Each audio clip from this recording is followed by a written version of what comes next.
Tansinin Buju. Hello, my name is Craig Setti. I'm the coordinator of the Indigenous Peoples Engagement and Research Council, known as IPERC, at the CanSol CKD network. To introduce the framework of this learning series called Supporting Each Other's Journey, I'm going to share the 4 L's as directed by the Wabishke Bijigoskanje Learning Pathway, and also part of the training and mentorship efforts of the CanSol CKD network. The 4 L's are looking, listening, learning, and leading, and each of the following sessions will cover one of these L's. We begin this webinar, the first of the Land Acknowledgement Learning Series, with a letter narrated by Mary Bocage in response to a land acknowledgement exercise that she facilitated with a group of non-Indigenous researchers. Her experience prompted the creation of this 4-part learning series with the goal to educate members within the CanSol CKD network, as well as those within the broader society who are interested and willing to learn.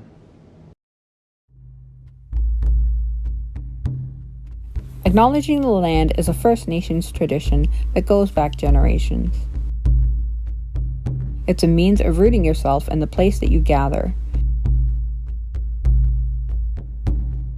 Traditional greetings will vary by region, but generally mention who I am, where do my people or family come from, what is my purpose, where am I going, and thanking the land and nature that is hosting you.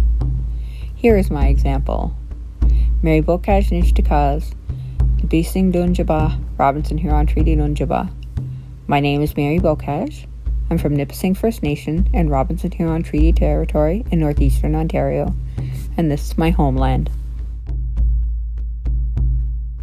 Land acknowledgements are not exclusive to one group or side. We are all treaty people. If you live on this land, you are part of a treaty relationship. It's imperative that you prepare a land acknowledgement. The acknowledgement is one step to relearn the diverse nations that existed and continue to exist across Canada. The British Crown and First Nations negotiated and signed many treaties before Confederation. The intent of these treaties was to deliver mutual benefits. First Nations signed as independent, self-governing nations. Although many treaties were signed more than a century ago, treaty commitments are just as valid today as they were then. They are meant to be upheld and stewarded by us and our generations before and after. Language is important.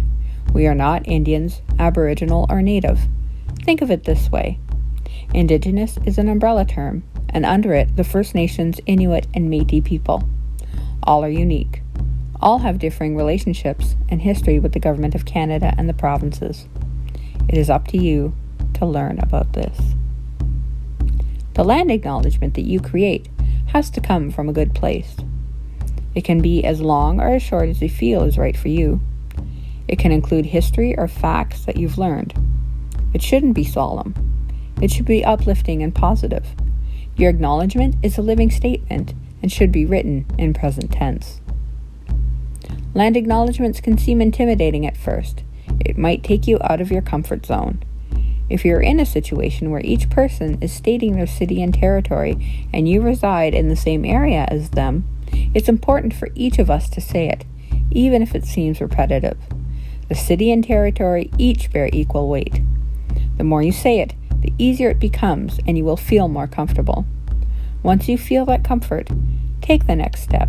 Move on from reading a pre-scripted land acknowledgement and include your own reflections. You will become a leader in this practice. As an Anishinaabe woman, I appreciate you doing the work and hearing you share your acknowledgement. It is very important and meaningful to me. Do I want to speak up and help you pronounce words that are foreign to you? Yes. But as a mother watches her baby walk, I have to let you learn. Regarding pronunciation, I sometimes think of using big, long technical terms. If you can learn to say complex terms, the name of a territory you live on can be learned as well. Don't shy away from using proper names in your acknowledgement. They add significance and decrease the erasure of Indigenous nations and their territories and homelands. Indigenous languages are beautiful and descriptive. The words can also be tricky. Phonetic pronunciations are available, and so are people who can help you with words and names. Take some time and visit an Indigenous Friendship Center or contact a nearby community. Reach out to colleagues. Ceremonies and gatherings can be opportunities to connect with people in the land. There's a tangible relationship that can take place and provide meaningful connections. Go with a humble heart, and don't be afraid to ask. People will always guide you. My challenge to you is to find out what treaty territory you live on. Why is that treaty or unceded territory significant?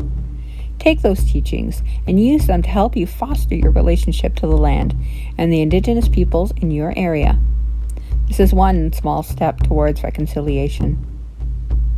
A young knowledge keeper said that we will be ancestors one day, and our actions and inactions will affect the ones to come.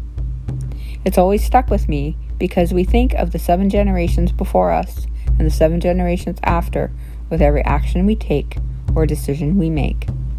Miigwech.